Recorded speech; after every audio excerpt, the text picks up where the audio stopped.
मैंने इनसे मेमोरेंडम भी कलेक्ट किया है। आसो का जो स्टूडेंट यूनियन है देमाजी जिला और जुनाई हमा जिला, यहाँ से मैंने इनका मेमोरेंडम भी अभी एक्सेप्ट किया है।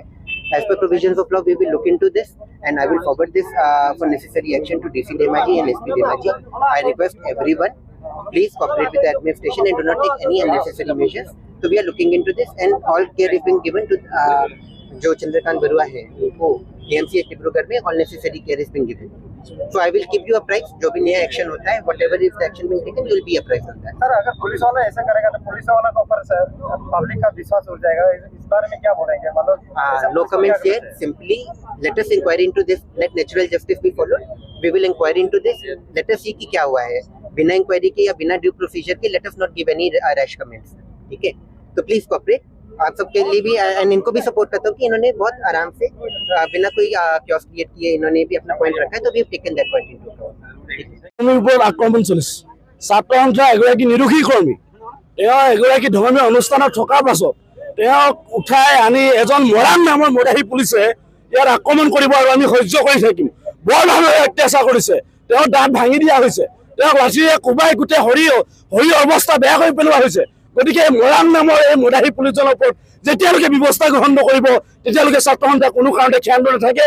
পৰিৱেশ পৰিস্থিতি বেয়া হৈ যাব আৰু কোনো কাৰণত যদি ধেমাজি অচল হৈ পৰে তাৰ কাৰণে কিন্তু ছাত্ৰ সন্থা জগৰীয়া নহয়, এয়া নিশ্চিত। গতিকে আমি সময়সীমা বান্ধি দিছোঁ, 10 ঘণ্টা সময়সীমা বান্ধি দিছোঁ। 10 ঘণ্টা সময়সীমাৰ ভিতৰত যদি তেওঁলোকে ব্যৱস্থা গ্ৰহণ নকৰে প্ৰশাসনে ধেমাজি যে অচল হৈ পৰিব এয়া নিশ্চিত।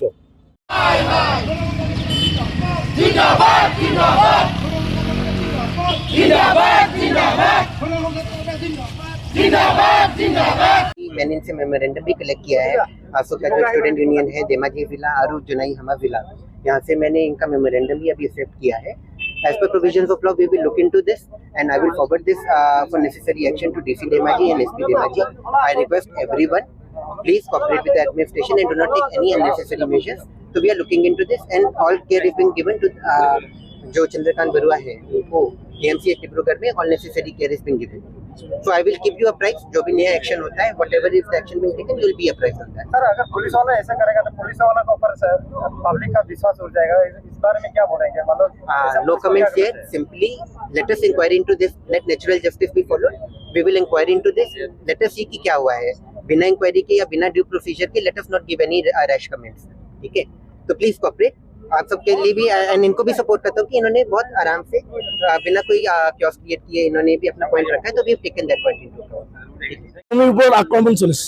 ছাত্ৰ সন্থা এগৰাকী নিৰোগী কৰ্মী, তেওঁ এগৰাকী ধৰ্মীয় অনুষ্ঠানত থকাৰ পাছত তেওঁক উঠাই আনি এজন মৰাণ নামৰ মদাহী পুলিচে ইয়াত আক্ৰমণ কৰিব আৰু আমি সহ্য কৰি থাকিম। বৰভাৱে অত্যাচাৰ কৰিছে, তেওঁৰ দাঁত ভাঙি দিয়া হৈছে, তেওঁক লাঠিৰে কোবাই গোটেই শৰীৰ অৱস্থা বেয়া কৰি পেলোৱা হৈছে। গতিকে মৰাণ নামৰ এই মদাহী পুলিচজনৰ ওপৰত যেতিয়ালৈকে ব্যৱস্থা গ্ৰহণ নকৰিব তেতিয়ালৈকে ছাত্ৰ সন্থা কোনো কাৰণতে ক্ষান্ত নাথাকে। পৰিৱেশ পৰিস্থিতি বেয়া হৈ যাব আৰু কোনো কাৰণত যদি ধেমাজি অচল হৈ পৰে তাৰ কাৰণে কিন্তু ছাত্ৰ সন্থা জগৰীয়া নহয়, এয়া নিশ্চিত। গতিকে আমি সময়সীমা বান্ধি দিছোঁ, 10 ঘণ্টা সময়সীমা বান্ধি দিছোঁ। 10 ঘণ্টা সময়সীমাৰ ভিতৰত যদি তেওঁলোকে ব্যৱস্থা গ্ৰহণ নকৰে প্ৰশাসনে ধেমাজি যে অচল হৈ পৰিব এয়া নিশ্চিত। যিকোনো খবৰৰ বাবে যোগাযোগ কৰক 7099017330 লগতে 7099017110 নম্বৰত।